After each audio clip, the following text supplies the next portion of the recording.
hard to beat this time of year, guys. Just to be 100% honest with you, it's kind of going to be that one bait that I'm always going to pick up no matter what, even on those calm days, because there's so much you can do with a crankbait and so much water you can cover. And with their metabolisms being high and with them being willing to chase stuff, a crankbait is a great way to do that, and it cuts down a ton of your fish time when you're trying to find where these fish are. So one of my favorite ones to do that with is going to be the OG Strike King Series 3 crankbait, and these are making a huge comeback. Everybody's very familiar with, you know, the XDs and, you know, the DT20s and DT6s and all that stuff, and they still work great to this day, but I don't hear a whole lot of people talking about the Series 3 crankbaits.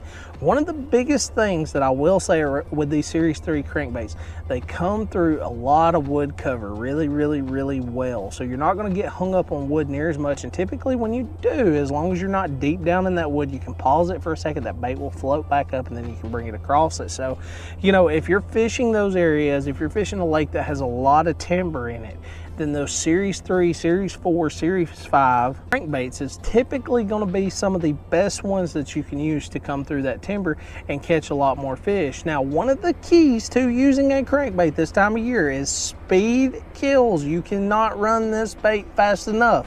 When I cast this bait out there, I'm putting my rod tip in the water, I'm burning that bait, and, you know, integrating pauses. And when I say pauses, it is just for a split second. About as soon as I stop it, I start reeling again. So, you know, just that split second of that pause, and a lot of times it gets them to react. It's one of those things where it's kind of like cat and mouse. You drag that string, that cat follows it. As soon as you stop it, they stare at it, and when you go to move it again, they pounce.